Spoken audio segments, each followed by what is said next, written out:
At Ultimately Sydney, we're excited to be part of the cultural activation of the rocks.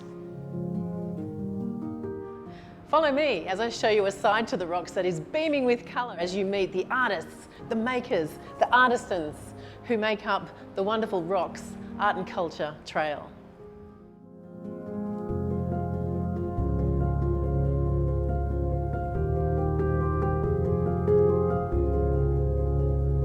You won't experience the secrets until you've travelled down every laneway, every alley, every sidewalk.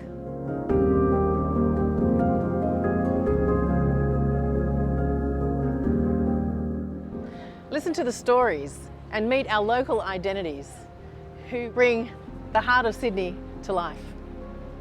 They're all so beautifully unique.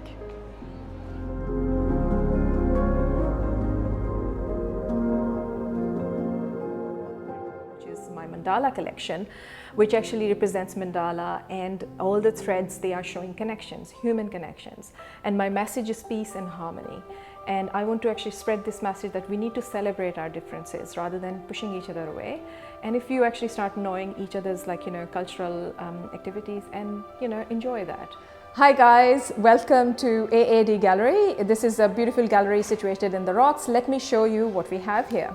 In this area, I have my work hung at the moment. We keep on changing the work. So we have 6 resident artists, some abstracts, there are some figurative works as well. We have some beautiful sculptures. And as we are situated in the rocks, so we have a lot of work available which represents our beautiful city.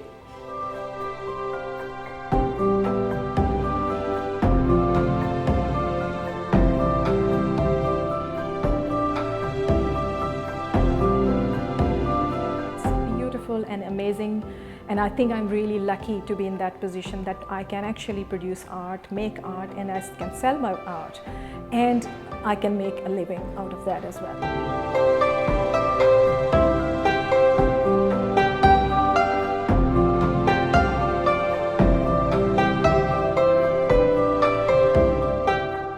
The best thing collectors like about my art is they connect, and that's what I actually personally, when I go and visit in different countries in the world, I connect with people. So I think for me also, that's the most important thing.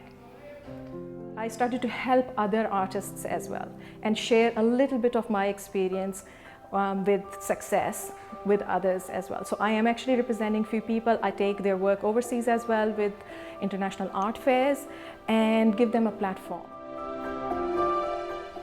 So I was born in Pakistan. I moved to Australia 20 years ago. 2016, when first time I went to Hong Kong and I started exhibiting my work there. And I was picked up by this fabulous gallery called Macy's and Sons, and they started representing, which basically changed my life. And now to a point that 3.5 years ago, I had to actually quit my corporate job, which was like fantastic career I had, and I had to leave that job to become a full-time artist, which was actually a dream come true for me. So that was the reason I started AAD Gallery.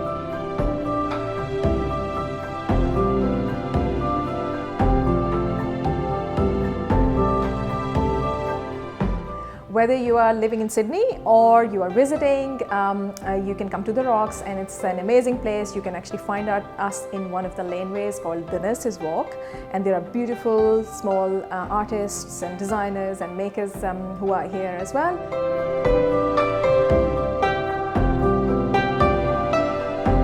When you come in, come and say hello. We are open every day, 10 to 4. We would love to meet you here.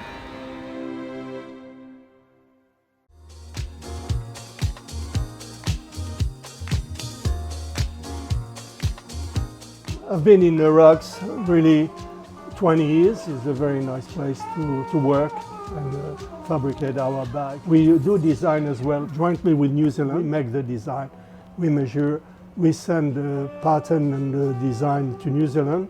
They make it, and within 4 weeks you get a cost. This is the full animal. This is the outside of the animal, which now we put inside, and the tanner ties the inside of the leather. So it finishes, and it's only one skin, so it's very light, very warm, and not so heavy to carry as a normal leather coat.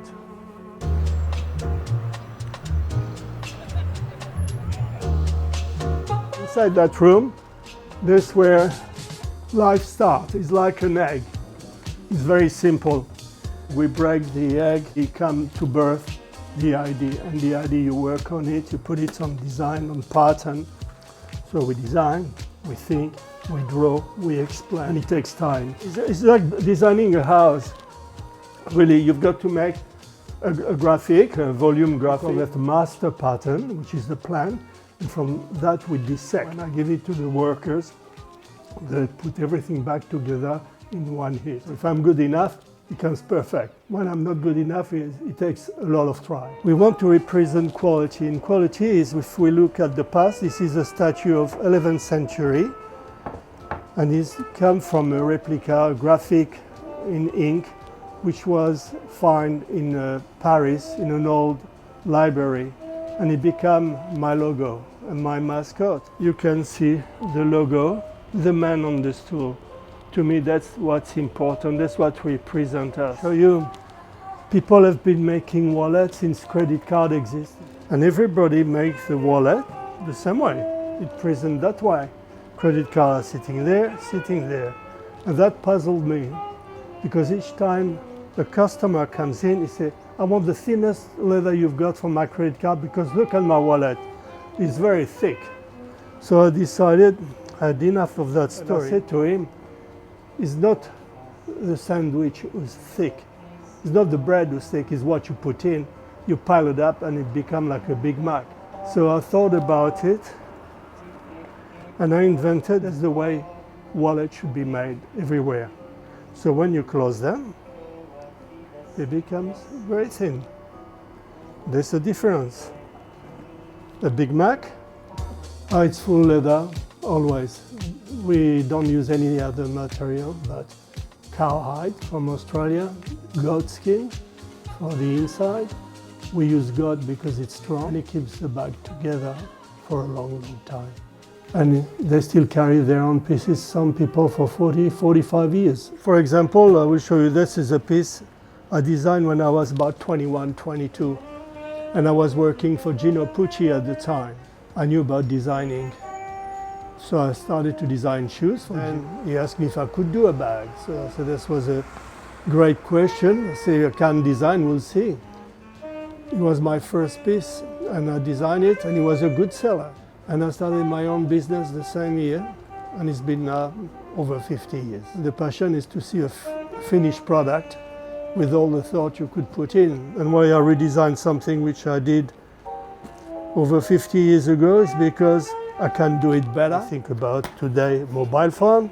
Before, the pocket was very small for the key, and we put one for the passport. And so you open a Cardini bag, and we are the only one. All quality, all handmade, personal touch of each of the workers. That's what's important. We are open from sunrise, but say 9 o'clock.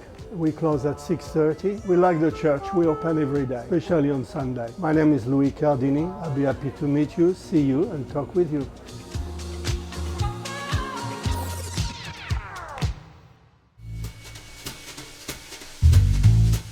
We're now at Squid Inky in Nurses Walk, and we're about to meet Max, who's going to take us for a little tour around his beautiful shop and learn about his fantastic skill as an illustrator.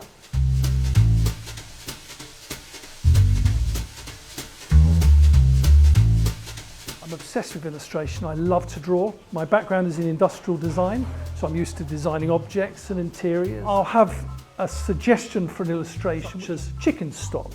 And everything I draw, you'll notice, has got a bit of a story to it as well. So it is visual storytelling. You'll see that this chicken in the stock is actually going to be released because the key is appearing here.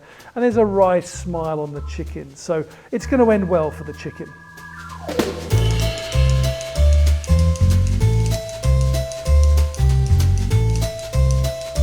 We launched Squid Inky about 4 years ago or thereabouts. My wife and I started the business. My wife's been watching me draw for many, many, many decades, and she thought it was finally time to create a brand using my illustrations. One of the things we're very proud of at Squid Inky is our association and partnership with a variety of Australian charities, one of which is the Tasmanian Devil Foundation. So you'll see here an illustration I drew last year called You Handsome Devil. We showed this to the Tasmanian Devil Foundation and they fell in love with it, which was great. And then we went into a kind of partnership with them because they liked it so much. We said, well, let's work out a way where we can contribute back and our customers can enjoy the illustration whilst benefiting the Tasmanian Devil Foundation. We've also done illustrations for the Taronga Foundation, for the Currumbin Wildlife Park, for wires. We're about to launch a product range to assist with the bushfire crisis from last year, and also Rewilding Australia, to name a few. This display provides a pretty good example of some of the subject matter that I'm really keen on drawing. I love drawing Australiana. Everything has a little bit of a twist to it. You'll see my illustration of a rock wallaby. It's a rather gorgeous little wallaby playing a guitar on a rock with great detail and fun, but most importantly is supposed to bring a smile. These mugs are porcelain, incidentally, very high quality. I draw with my head, my hand and my heart. I essentially will come up with an idea and then I'll get to work illustrating in pencil and ink. None of my illustrations go anywhere near a computer until the drawings are finalised.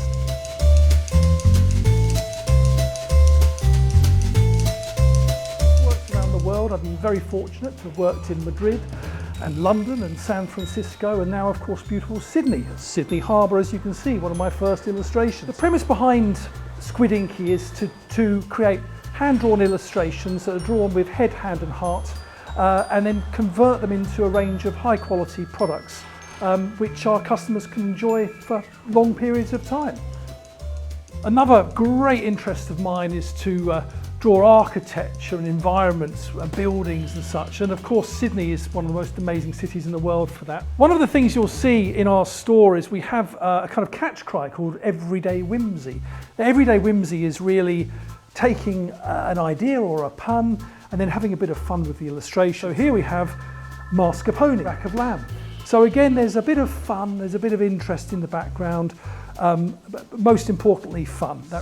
We've got our cork-backed coasters, we've got bamboo eco-fibre trays, and then we'll stem into things like wildlife, where you'll see pretty much the Australian bush, everything from kangaroos to currawongs, koalas, lyrebirds, echidnas, king parrots, kookaburras and sulphur-crested cockatoos. We're located in Nurses Walk.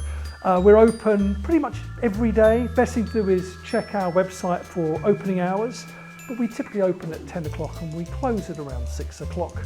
And you'll always be very welcome. Come and say hello. It'll be me, my wife, or one of our wonderful staff you'll find here at Squid Inky.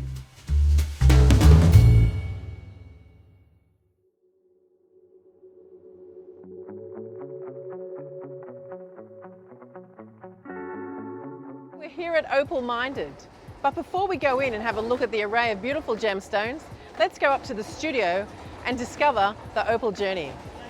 Oh, welcome to Opal Mind. The journey of every opal starts somewhere in the outback, Australian outback.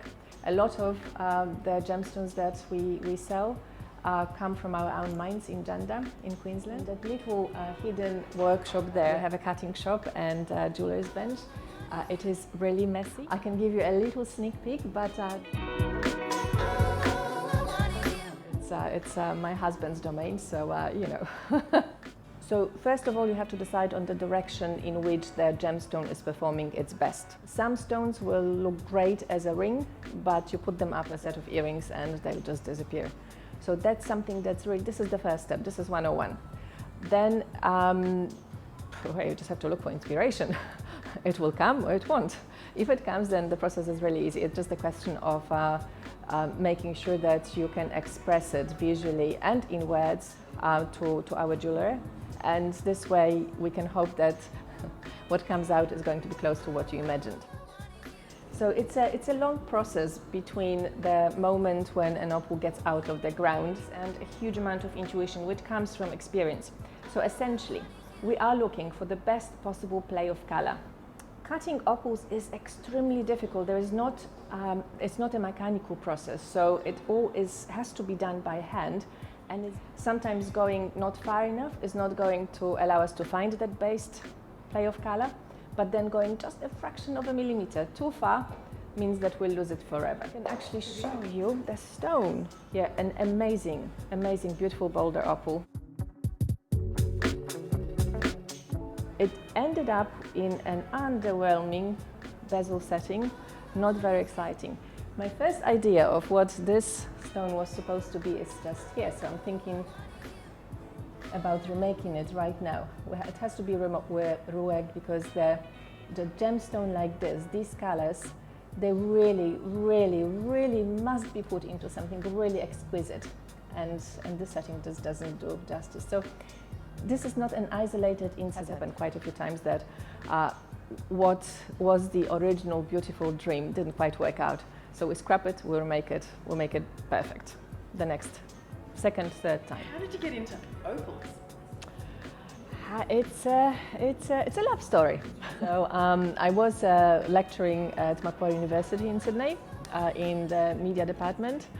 Met my husband, was utterly disappointed that he was not into some more exciting gemstone, like, I don't know, pearls at least, until I saw the good quality fine opals, and that was the end, that was it. So after our first daughter was born, I left the academia, and I've never looked back. We are continuing essentially the part of the dream of his father's, and it is a family business. My daughter also dabbled in a little bit in design with my help, of course. So she designed a little collection of called Mimi and Gigi. When we get our local Australian clientele come in, so they love that discovery of something that is at their doorstep, and they don't realize that this Australian gemstone is so magnificent and so valuable.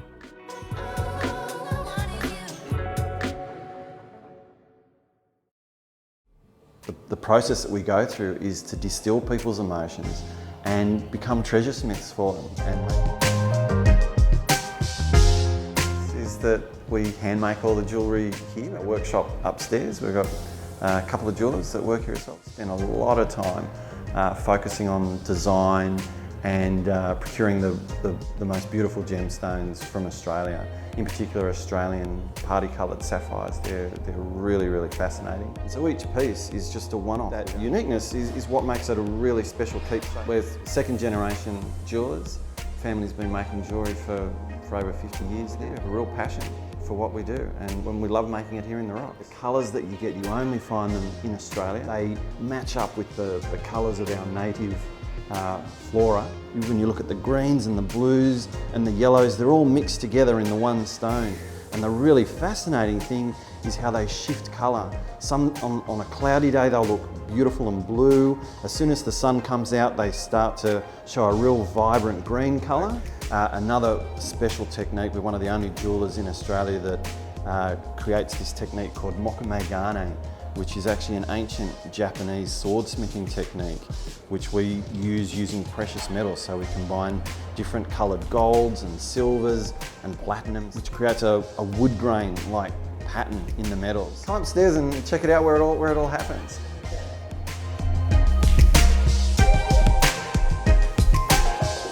Come on in. It looks chaotic, but trust me, we know where everything is. Yeah, you can see all the little pieces that we've got here in progress, all the different rings, all the loose gemstones. All the tools that we use are incredibly small, so to move here and to be able to look out over the water is fantastic. Just picking up little, like when we're setting something into a ring, this little tool to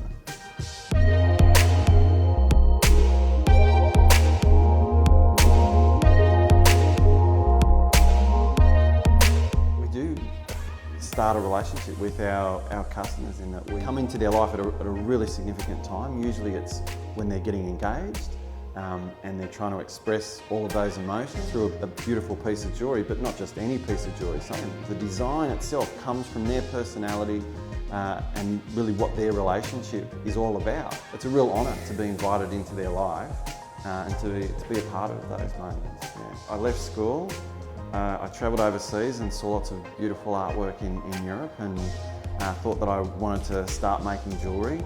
Then I wasn't so sure, so I started off on a science degree at university and felt that it was just a bit boring, and managed to then make a real crack of it, getting into the jewellery trade. Create a really special, unique piece that they own forever, gets passed on through their own family, and they give that story to their kids, their grandkids, and in 100 years, someone that is no doubt related to them is going to hold that piece of jewellery and know the same story. We're open 6 days a week, but we always take appointments. We spend a minimum of an hour just even getting an initial consultation to work through all the ideas that people have and to try to sort of distill all those ideas together into something really, really special. But we have a lot of ready-made designs, special pieces that you can literally walk in, try them on. We can resize things on the spot to make sure that it's perfect. So as a bespoke jeweller, we still have clients who have met us here in the Rocks, and after they've gone back to their home countries are still sending us bespoke work, new ideas, new designs that they want to get custom made, that we can take some loose gems and physically hand make a new piece of jewellery for them before they leave again and go on to their next destination. So to be able to turn around a custom piece of jewellery, sometimes in 24 hours for them, really is sort of probably the best souvenir you can possibly get.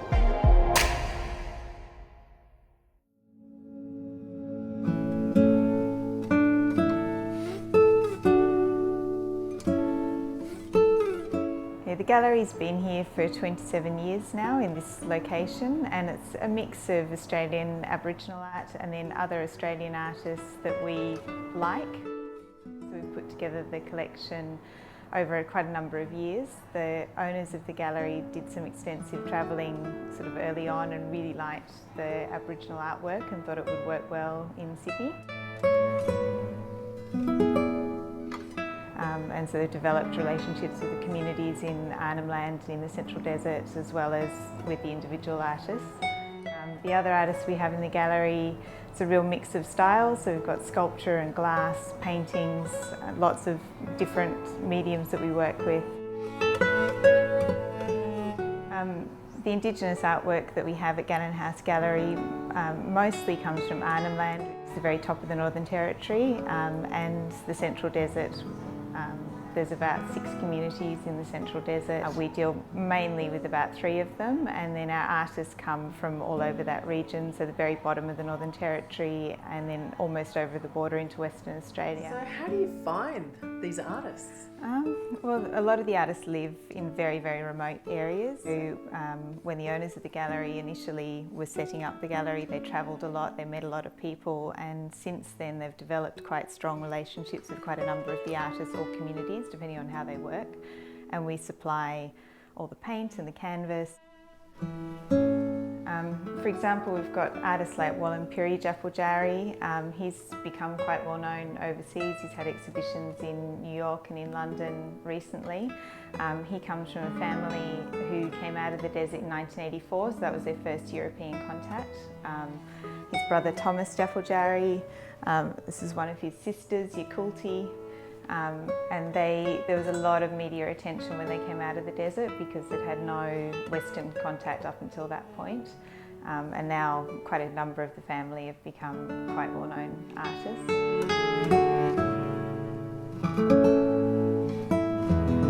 So Yakulti this year was selected for the Win Prize. So they've got quite a large painting hung in the art gallery in South Wales at the moment. Our clients really like the mix of work that we have. So we've got people who are interested particularly in collectible Aboriginal art, for example. We've got other clients who just come back to the gallery for particular artists. I mean, Rachel Carmichael, for example, is one of our more popular Australian artists. The gallery's on 2 levels. We've got 8 rooms altogether. We do a mix, probably 70% of our artists are Indigenous artists. Artists like Gloria Pettiari come from Utopia, which is sort of eastern desert in the Northern Territory. She paints paintings, wind blowing through the leaves. She also does another subject which is larger leaves, mulga leaves, and she does a mountain devil lizard story. So the eastern desert work is a little bit different to the western desert work. These works are all sort of aerial views of the landscape, a particular place that's important to the artist. So for Wendy Murray, it's the area around Lake Mackay, and These are sort of sacred sites where ancestors perform particular rituals, or it could be places, important meeting places today that they work in, and the sort of contours of the landscape you can see in the paintings.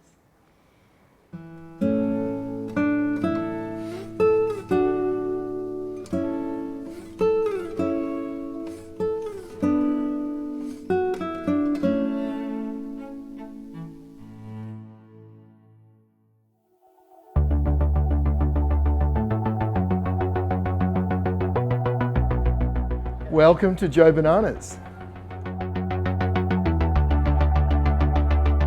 Opening our first retail presence in the QVB in 1986. We opened this venue in the Rocks in 2013.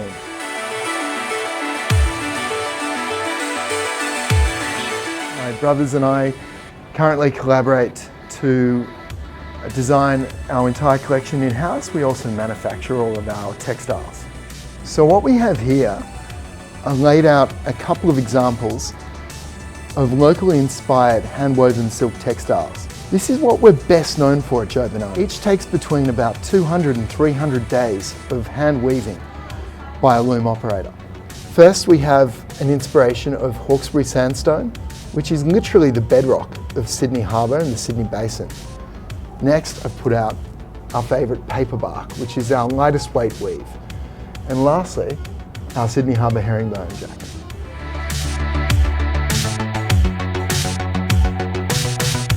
I originally came from the art world, where I spent 15 years, both as a curator and as an art dealer.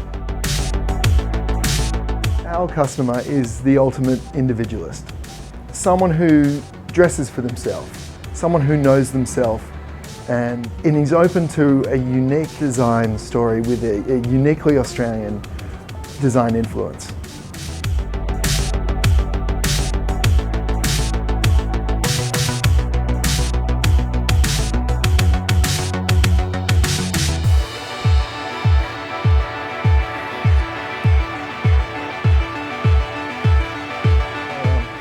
So these are our cotton shorts with just a touch of spandex. An active guy needs a little bit of comfort as well.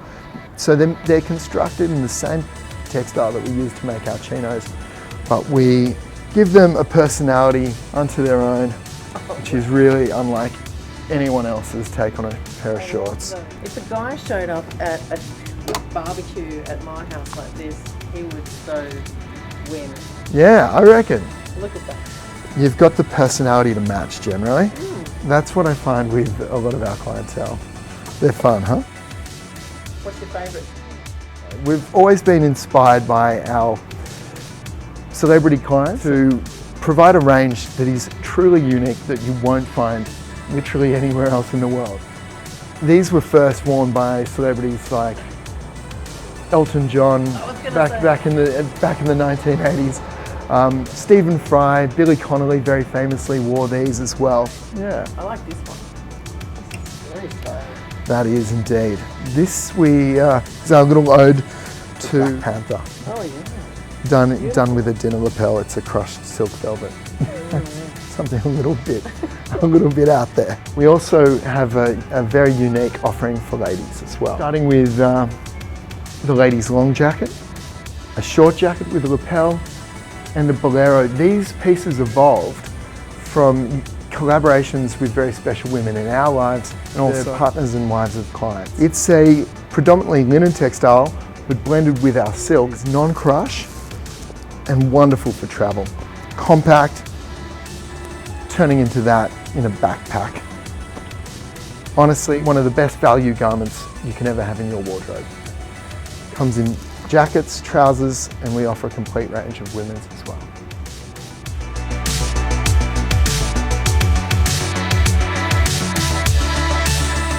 We really look forward to welcoming you here at our flagship store in the Rocks at Joe Bananas.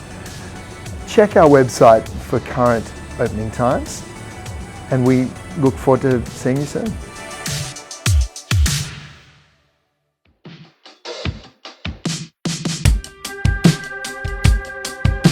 Sounds very French when I say it, Beaux-Arts, but it's beyond Australian elements, because you physically keep a piece of Australia in every watch. For example, this one here with the Terra Australis, which is the most extravagant one, but you physically keep a little piece of Australia here. You can see a bit of red earth in the crown.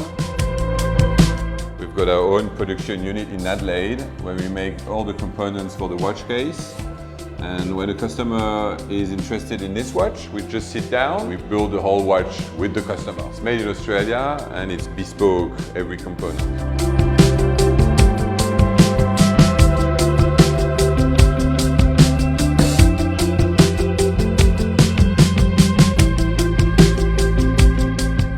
So I'm Christophe for the full name, but coming in Australia 11 years ago, I thought, I didn't want to be another Chris, so I shortened to Christo. I founded Bozell in 2011. Bozell is beyond Australian elements. I'm an ex-boring accountant. I was CFO of brands, so a lot of Excel spreadsheets. And one day I just had enough and created my own brand, Bozell, and it's been now 5 years. And loving every second of it.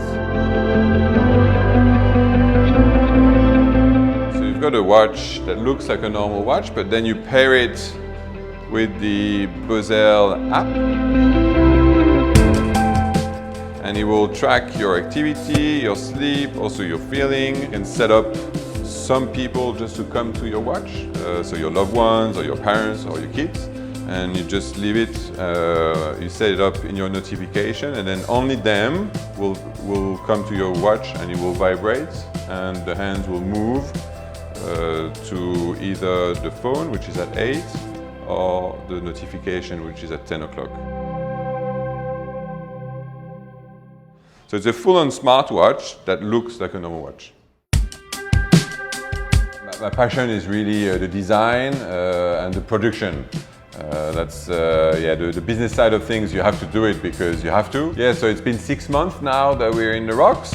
Beautiful little store that works really well with the brand, a bit intimate, good atmosphere, love it here. And the idea would be, there's quite a lot of space upstairs. Maybe one day bringing the team and have some sort of headquarter of the brand here. What better place for an Australian brand to be in the Rocks in Sydney? Yeah, the place to be, I love it.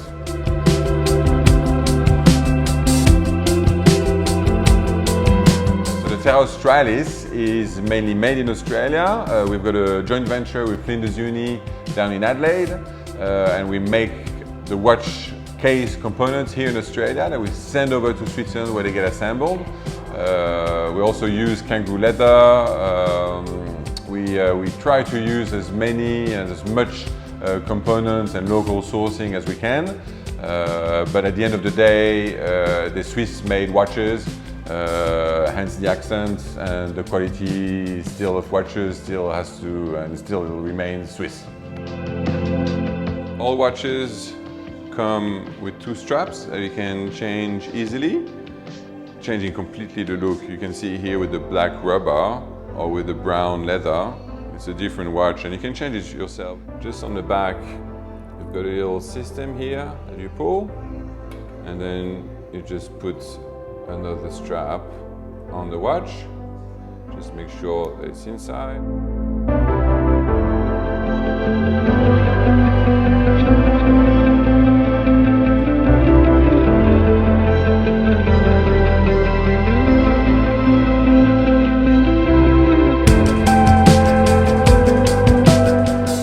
Was made for the Army Intelligence Corps. So the secret agents in Australia are wearing something very similar to that. We're actually doing the second version with them at the moment. But on top of that, we just won the Royal Australian Air Force next year, 2021. So we'll make 2 watches for them, which is extremely exciting. Next time you're in the Rocks, please make sure to come and say hi, 75 George Street, and we'll look forward to meeting you.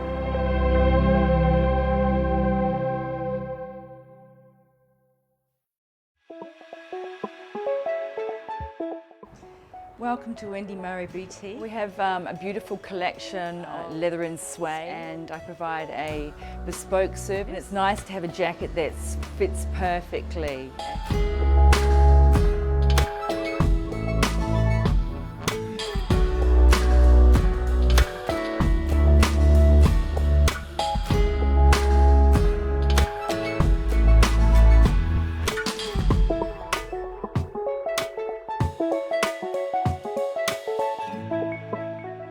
We have a large clientele and we like to provide an intimate customer experience.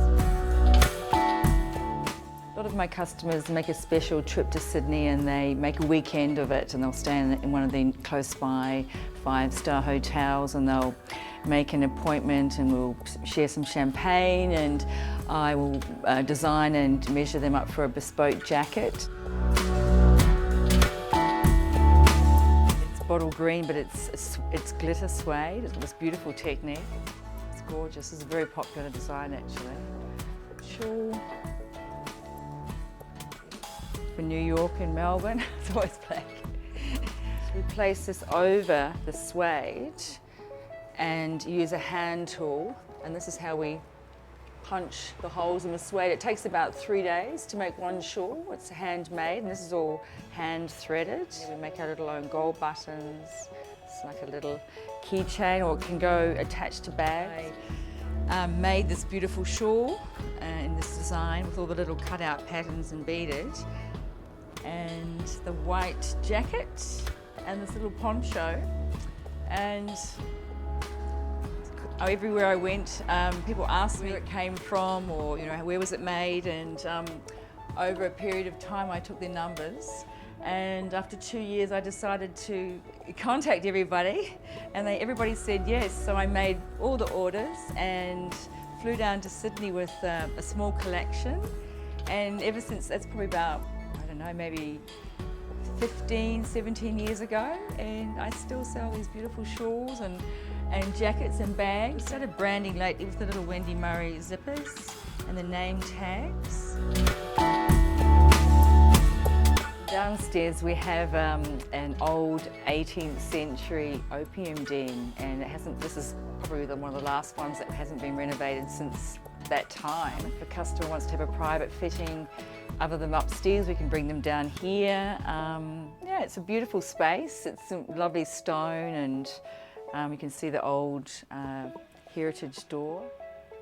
One day, in the same day, I sold the same item to Oprah, Lenny Kravitz and Joe Lowe. It's quite rewarding as a designer. They're all handmade from Australian and New Zealand leather and suede. I make all the samples myself. A lot of my customers I've known for a very long time. I know them quite well. I think once you've made a bespoke jacket, it's sort of more of an intimate experience, and you have a customer for life. I made the cushions and the ottomans when I first opened the shop, and we have a W hem. We have these in black, cream and tan, and I've made some lovely throws.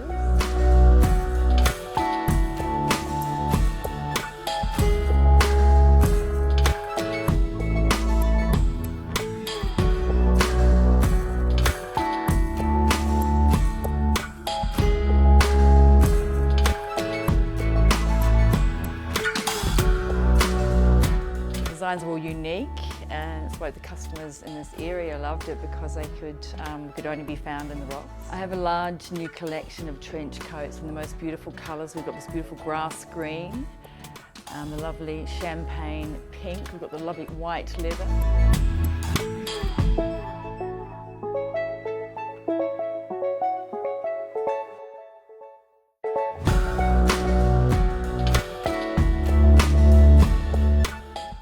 Beautiful aubergine leather trench coat. This is one of my favourites. I love this one. It's absolutely gorgeous. Chocolate brown suede. It's got a new matching handbag, which I haven't put out yet. It's lovely. So this is like a Bonnie wrap jacket, but it's fantastic because it's such a comfy, jacket. It's like a big giant cardigan, but it looks great.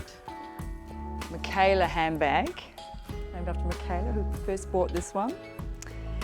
We've got the Grace jackets, and every jacket and a coat is named after the customer that first purchased the first design when I sold it. Next time you're in the rocks, please come and visit. Come in for a glass of champagne. We'd love to spoil you.